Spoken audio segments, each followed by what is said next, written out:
next point, that is the menstrual cycle. In case of females, the menstrual cycle is found. Menstrual cycle, in short, it is called as a MC, ज्याला मासिक पाळी असं मराठीमध्ये म्हटलं जातं. तरी menstrual cycle नेमक्या कशा पद्धतीने चालते, त्याला मेन्स्ट्रुअल सायकल असं नाव काय दिलंय, कोणते हॉर्मोनल चेंजेस, कोणते बॉडी चेंजेस घडतात, याच्याविषयी आपण डिटेल या पॉईंटमध्ये बघणार आहे. See, the female reproductive system undergoes some changes at puberty, and those changes repeat at the interval of every 28 to 30 days. वयात आल्यानंतर प्युबर्टीमध्ये फिमेल रिप्रोडक्टिव्ह सिस्टीम जे आहे त्याच्यात रिपीटेड काही चेंजेस घडतात आणि हे रिपीट चेंजेस घडण्याची प्रक्रिया साधारण 1 मंथची असते, 28 ते 30 दिवसांची. एका महिन्याचा कालावधी आहे, म्हणून त्याला शब्द वापरला जातो menstrual, and it is repeated cyclically. So menstrual cycle. These repetitive changes are called as a menstrual cycle. So these changes are taking place repeatedly. So it is called as a menstrual cycle. Then menstrual cycle is a natural process. ही नैसर्गिक प्रक्रिया आहे जी फिमेल्समध्ये आढळते. Then it is controlled by the 4 hormones. हा part नीट समजून घ्या, व्यवस्थित लक्षात घ्या. वेगवेगळ्या हॉर्मोनचा याच्यावरती कंट्रोल आहे आणि त्याच्या आधारे ही प्रोसेस चालते. ठीक आहे. पहिला पार्ट काय, this menstrual cycle is a natural process and it is controlled by 4 hormones. किती हॉर्मोन्स जबाबदार आहे त्याच्यासाठी? 4 हॉर्मोन्स आहेत. And those 4 hormones are follicle stimulating hormone. मग अशी आपण सुरुवातीला चर्चा केली होती पहा, तुमच्या लक्षात असेल मी बोललो होतो की नंतर आपण बोलूया. FSH म्हणजे फॉलिकल स्टिम्युलेटिंग हॉर्मोन, हे पहिलं हॉर्मोन आहे. Then second one is the LH, that is luteinizing hormone, हे सेकंड हॉर्मोन आहे. त्यानंतर थर्ड आहे इस्ट्रोजन आणि लास्ट आहे प्रोजेस्टिरोन. यांची नावं पक्की लक्षात ठेवा. हॉर्मोन काय सांगितले? 4, FSH, LH, estrogen and progesterone. तुम्ही शॉर्ट फॉर्म लक्षात ठेवलं तर त्याच्या आधारे पूर्ण नाव आपल्याला आठवेल. FSH follicle stimulating hormone, LH म्हणजे ल्युटिनायझिंग हॉर्मोन, आणि इस्ट्रोजन आणि प्रोजेस्टिरोन जे आहेत ते 2 हॉर्मोन्स आहेत. आता याच्यामध्ये आणखीन एक गोष्ट लक्षात घ्या, या 4 हॉर्मोनपैकी हे FSH आणि LH हे पिट्युटरी ग्लँड म्हणजे ब्रेनमध्ये असणाऱ्या ग्लँडमधून सिक्रेट होत आहेत, आणि इस्ट्रोजन आणि प्रोजेस्टिरोन आहे ही जी 2 हॉर्मोन आहेत ओव्हरीपासून रिलीज होत आहेत फिमेलच्या बाबतीत. One of the several follicles in the ovary start to develop along with the oocyte present in it under the effect of follicle stimulating hormone. आता इथून पुढचं जे एक्सप्लेनेशन आहे हे समजण्यासाठी आपण डायग्रॅमचा आधार घ्यायला पाहिजे. डायग्रॅमच्या आधारे आपण समजून घेऊयात. ठीक आहे. आता या डायग्रॅममध्ये नेमकं काय दाखवलं, आपण कुठं काय बघायचं आहे हे जरा समजून घेऊया. पहा, ह्या डायग्रॅममध्ये सगळ्यात वरच्या बाजूला इथे जे दाखवलं ते काय, पिट्युटरी ग्लँड. आता ही पिट्युटरी ग्लँड रिप्रोडक्टिव्ह सिस्टीमशी रिलेटेड असेल तरी ह्या पिट्युटरी ग्लँडची पोझिशन ही आपल्या हेड रिजनमध्ये ब्रेनमध्ये असणार आहे. बरोबर आहे. ब्रेनच्या म्हणजे हायपोथॅलॅमस रिजनच्या खालच्या बाजूला आहे. आणि रिप्रोडक्टिव्ह सिस्टीम आपल्याला माहिती आहे, त्याच्याबद्दल आपण अभ्यास केला आहे. परंतु या पिट्युटरी ग्लँडमधून जे हॉर्मोन सिक्रेट होतात ती टोटल रिप्रोडक्टिव्ह सिस्टीमवरती कंट्रोल ठेवतात. म्हणून ही डायग्राम काढताना वरती काय नाव दिलंय, हायपोथॅलॅमस, आणि त्यानंतर पिट्युटरी ग्लँडचा रिजन. हे लोअर रिजन जो आहे तो पिट्युटरी ग्लँड आहे. त्यानंतर आता ह्याच्यामध्ये जे हॉर्मोन्स रिलीज होतात त्याची ॲक्शन काय होते हे आपण बघणार आहे. आता इथला मधला जो रिजन आहे हे नेमका मधला रिजन काय, the changes in the ovary during the menstruation. हे मेन्स्ट्रुअल सायकल चालू असताना ज्या ओव्हरीमध्ये चेंजेस होतात त्याचे इंटरनल स्ट्रक्चर किंवा चेंजेसबद्दलची माहिती दिली. ठीक आहे. म्हणजे हा मधला रिजन जो आहे, हा पोर्शन जो आहे त्याच्यात आपण काय बघणार आहे, ओव्हरीमध्ये होणारे चेंजेस. आता याच्यात काय दिसतंय किंवा कुठले कुठले चेंजेस दिसत आहेत बघा. पहिल्यांदा ओव्हरीमध्ये असणार आहेत फॉलिकल्स. फॉलिकल्स हे असे स्ट्रक्चर आहेत की ज्याच्यामधून ओव्हम हे रिलीज होणार आहे. ठीक आहे. आता इथं हे फॉलिकल्स अंडर डेव्हलप्ड कंडिशनमध्ये आहेत, हे डेव्हलप व्हायला लागतात, आणखीन मॅच्युअर होतात, आणखीन मॅच्युअर होतात. ठीक आहे. आता हे जे मॅच्युअर होत आहेत किंवा ग्रोथ होत आहेत हे कशामुळे होतात, तर इथं हॉर्मोनचं नाव दिलं FSH अँड LH. आता FSHचा रोल काय आहे, तर हे जे फॉलिकल्स आहेत यांची वाढ करणं, follicle stimulating hormone. So you see here in this diagram, these follicles are smaller one, these are larger and under the development. So the name is given fully grown follicle. So from these small follicles and they undergoes development, an entire large follicle is formed and during this development there is development of a egg or the oocyte which is present inside. लक्षात येत आहे, या फॉलिकलच्या आतमध्ये oocyte किंवा egg असणार आहे.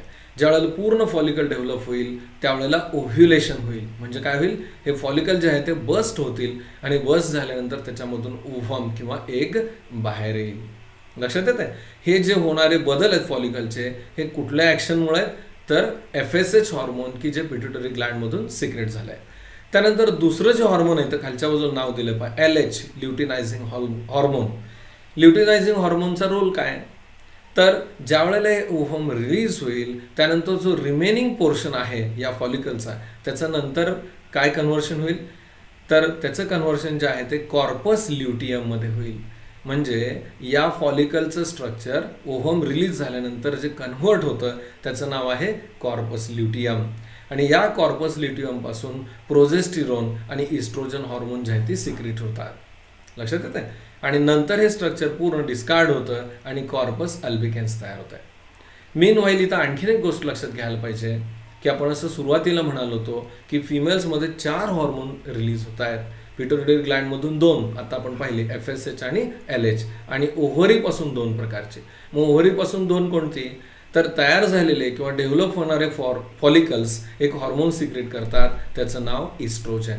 लक्षात येत आहे, या फॉलिकलपासून हे हॉर्मोन रिलीज होत आहे ते आहे इस्ट्रोजन. आणि दुसरं जे स्ट्रक्चर तयार झालं कॉर्पस ल्युटियम की जे ओव्ह्युलेशन नंतर होणार आहे, या कॉर्पस ल्युटियमपासून परत हॉर्मोन 2 रिलीज होतात, सिक्रेट होतात. ती कुठले आहेत, ती म्हणजे प्रोजेस्टिरॉन आणि इस्ट्रोजन. आता ही जे हॉर्मोन्स आहेत इस्ट्रोजन किंवा प्रोजेस्टिरॉन यांचा रोल काय आहे या खालच्या लोअर पार्टमध्ये आपल्याला पाहायचं आहे. आता हा लोअर पार्ट म्हणजे काय नेमकं, हे कशाची डायग्राम आहे, काय दिसते हे, तर हे आहे endometrium. Changes in the uterus during the menstruation. म्हणजे युटेराईन जे वॉल आहे, युटेराईसचा जो आतला लेअर आहे त्या लेअरमध्ये काही ब्लड व्हेसल्स किंवा कॅपिलरी जे आहेत ते डेव्हलप होतात. ही सगळी प्रक्रिया कशासाठी असणार आहे, पहा मेन्स्ट्रुएशन झाल्यानंतर जे ओव्हम किंवा oocyte रिलीज होईल, जर समजा फर्टिलायझेशन झालं तर फर्टिलाइज झालेलं एग किंवा झायगोट जे आहे ते डेव्हलप व्हायला पाहिजे, एम्ब्रिओ डेव्हलप व्हायला पाहिजे. त्याच्यासाठी युटेरसच्या आतल्या बाजूला त्या बाळाच्या डेव्हलपमेंटसाठीची तयारी होते. त्यामुळं एंडोमेट्रियम जे वॉल सुरुवातीला अगदी थिन आहे, त्याची जाडी पाहिजे तुम्हाला दिसेल, ते नंतर काय होतंय थिक होत आहे, कुशनसारखं स्ट्रक्चर तयार होत आहे की जेणेकरून बाळासाठी ते आधार देईल आणि न्यूट्रिशन देईल. पण जर समजा फर्टिलायझेशन झालं नाही, झायगोट तयार झालं नाही, तर ही जी सगळी तयारी केलेली आहे बाळाच्या डेव्हलपमेंटसाठीची ती परत नष्ट होते. म्हणजे या सगळ्या ब्लड वेसल्स ब्रेक होतात आणि हे जे ब्रेक झाल्यानंतर ब्लड असेल ते शरीराच्या बाहेर टाकलं जातं. म्हणजे मेन्स्ट्रुएशनची सुरुवात याचाच अर्थ जे प्रिपरेशन झाले असेल बाळाच्या डेव्हलपमेंटसाठी ते सगळं डिस्कार्ड केलं जातं आणि नेक्स्ट प्रिपरेशन सुरू होतं. फर्टिलायझेशन झाल्यानंतर परत तीच सायकल रिपीट होते. परत सगळं मटेरियल जे असेल टोटल प्रिपरेशन ते डिस्कार्ड होईल, ब्लिडिंग सुरू होईल, तर 3-4 दिवस कंटिन्यू होईल आणि परत रिपीटेड पहिल्यापासून ही सायकल कंटिन्यू होईल. So in this lower part what we see the changes in the uterus during the menstruation. Menstrual cycle चालू असताना होणारे चेंजेस इथे दिले. आता याच्यामध्ये नेमकं काय दिसतंय पहा, beginning of a new menstruation. ह्याच्यामध्ये जे ब्लड व्हेसल्स आहेत ह्याच्यामध्ये रेड कलरच्या आर्टरीज आहेत आणि ब्ल्यू कलरच्या व्हेन्स आहेत. आर्टरी आणि व्हेन्स यांचं स्ट्रक्चर किंवा त्यांची साईज विचार जर केला तर तुम्हाला एंडोमेट्रियमचे जे बदल आहेत होणारे ते लगेच लक्षात येतील. आता हे जे एंडोमेट्रियममध्ये होणारे बदल आहेत हे कोण घडवून आणतंय, तर ह्या ॲरोवरून तुमच्या लक्षात येईल. याच्यामध्ये इस्ट्रोजन जे आहे हे इस्ट्रोजन अर्ली स्टेजमध्ये याच्यामध्ये वर्क होतं, हे चेंजेस घडवतं. तर शेवटच्या फेजमध्ये प्रोजेस्टिरॉनचा रोल आहे की ज्यामुळं हे टोटल तयार झालेली सिस्टीम फेल केली जाते. मेन्स्ट्रुएशनचा जो फेज आहे, पिरियड आहे, त्याच्यामध्ये दिवस दिले आहेत खालच्या बाजूला, 1st day, 2nd day, 3rd, 4th like that. So period of a regeneration. आता याच्यामध्ये काही नावं जी दिली आहेत, period of a menstruation. So these are the 4 days actually menstruation takes place. म्हणजे जे प्रिपरेशन झालेलं आहे, ब्लड व्हेसल किंवा कुशन तयार झालेलं आहे, हे ब्लड जे आहे ते शरीराच्या बाहेर टाकलं जाईल, रिलीज होईल, ब्लिडिंग प्रोसेस होईल, त्यालाच म्हणायचं actually period of a menstruation. हे कंप्लीट झाल्यानंतर परत रिपेरिंग मेकॅनिझम सुरू होईल आणि हा जो पिरियड आहे त्याने period of a regeneration of a endometrium. जे ब्रेक झालेलं एंडोमेट्रियम असेल तर endometrium so in this diagram the next part we see the period of a regeneration of endometrium. So in the second phase on the 5th day up to the 13th day the regeneration of endometrium takes place. म्हणजे जो menstruation period आहे त्याच्यामध्ये जे endometrium wall rupture होणं किंवा जे preparation fail गेले ते परत रिकवर होण्याची प्रोसेस सुरू होते, ज्याला आपण रिजनरेशन फेज म्हणतो. त्यानंतर from 14 to 16th day, that is on 14th or 15th day, the period is called as ovulation period.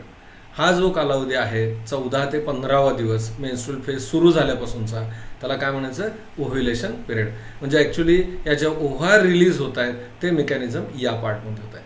हे डायग्राम काढताना सुद्धा एका गोष्टीचा किंवा आपण समजून घेताना एका गोष्टीचा विचार केला पाहिजे की हा सेकंड पार्ट आणि हा थर्ड पार्ट हे एकमेकांना कोइन्साइड आहेत. लक्षात येत आहे. म्हणजे एंडोमेट्रियममध्ये होणारे बदल, त्यानंतर या फॉलिकलमध्ये डेव्हलपमेंटमध्ये होणारे बदल, हे रिलीज होणारं ओव्हम किंवा हे जे चेंजेस आहेत हे त्याचे दिवस जे कालावधी आहेत मेन्स्ट्रुएशन फेजचे त्यानुसार होत आहेत. म्हणजे आता तुमच्या लक्षात येईल की इथं ओव्ह्युलेशन पिरियड लिहिताना एंडोमेट्रियममध्ये काय कंडिशन आहे, चेंजेस आपल्याला दिसत आहेत आणि त्याचबरोबर त्याच्या एक्झॅक्टली वरती इथं ओव्ह्युलेशन पण दाखवलं आहे. म्हणजे जे फॉलिकल्स आहेत, ग्रॅफियन फॉलिकल्स, त्याच्यामधून हे ओव्हम जे आहे oocyte बाहेर पडलेलं आहे. नंतरची जी फेज आहे फ्रॉम डे 16 to the 28, ही जी फेज आहे ह्याला नाव दिलं period of a separation of a glands in endometrium, secretion of glands in the endometrium. ह्या एंडोमेट्रियम ज्या ग्लँड्स आहेत त्यांच्यामध्ये सिक्रिशन होतं. ठीक आहे. So this is all about the menstrual cycle. ज्या वेळेला हे 28 डे कंप्लीट होईल त्यावेळेला ही सायकल पूर्ण होईल आणि परत याचं एंड या फेजचं म्हणजे ही स्टार्टिंग फेज असणार आहे. म्हणजे परत पिरियड ऑफ अ मेन्स्ट्रुएशन जो असेल तो सुरू होईल. मला वाटतं आपल्या सगळ्यांना हा कन्सेप्ट नक्की लक्षात आला असेल. नेक्स्ट पार्ट बघूयात. If oocyte is not fertilizer within 24 hours, corpus luteum becomes inactive and transform into corpus albicans. oocyte release झाल्यानंतर जर फर्टिलायझेशन झालं नाही 24 hours तर कॉर्पस ल्युटियम जे आहे म्हणजे फॉलिकलमधून oocyte बाहेर पडल्यानंतर जे स्ट्रक्चर राहतं त्याला आपण कॉर्पस ल्युटियम म्हणतो. बरोबर आहे. तर हे कॉर्पस ल्युटियम जे आहे ते 24 तासानंतर इनॅक्टिव्ह होतं, त्याची ॲक्टिव्हिटी संपवतं आणि हे corpus luteum itself it is get transform into corpus albicans. म्हणजे कॉर्पस अल्बिकॅन्समध्ये त्याचं कन्व्हर्शन होत आहे.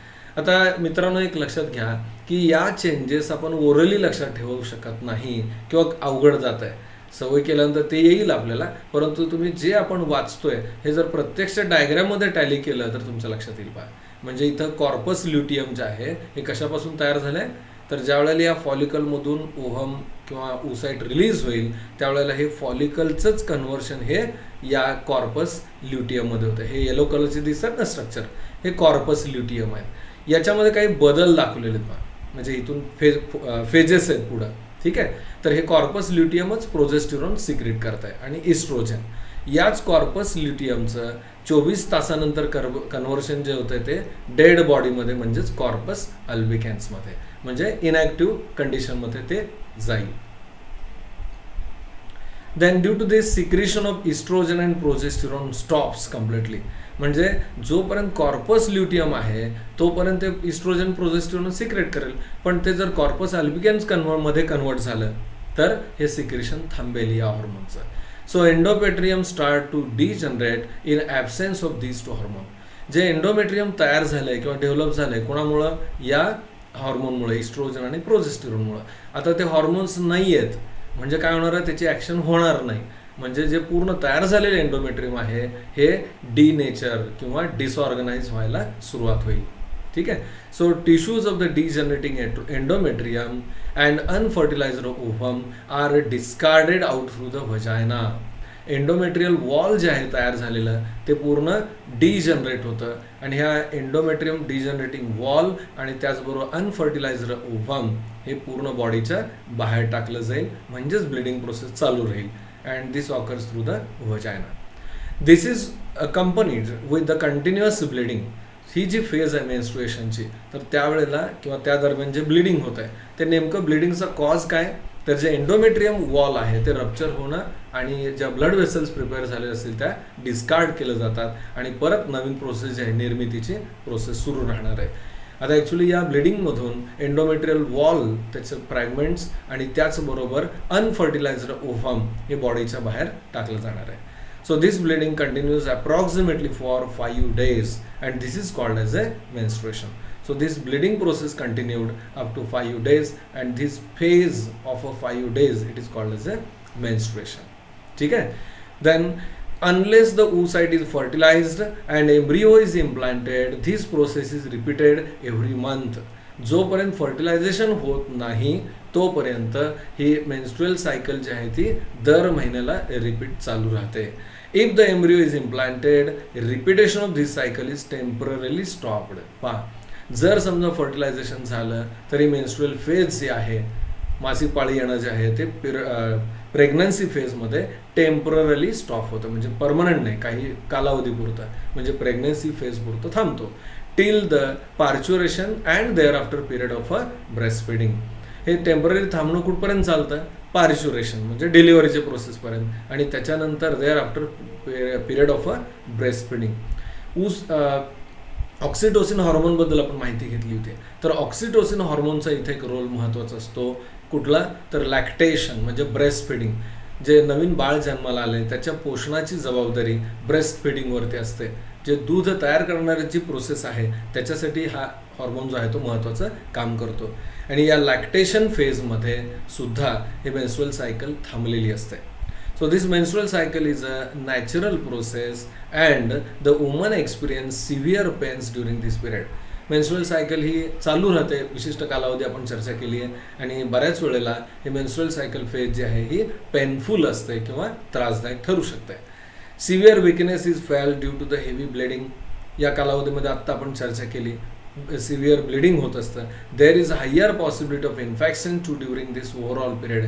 या ब्लिडिंगमुळं किंवा रिप्रोडक्टिव्ह सिस्टीममध्ये इन्फेक्शन होण्याचे चान्सेस असतात. त्याचा परिणाम म्हणून आपण पाहतो की बऱ्याच वेळेला या वुमनला, या लेडीजना घरातलं काम किंवा हेवी वर्कलोड हे दिलं जात नाही. So due to all such reasons there is a need of a rest along with a special personal hygiene. या कालावधीमध्ये भरपूर विश्रांती घेणं आणि आरोग्याची काळजी घेणं हे आवश्यक आहे. So this is all about the female reproductive system and about the menstrual cycle.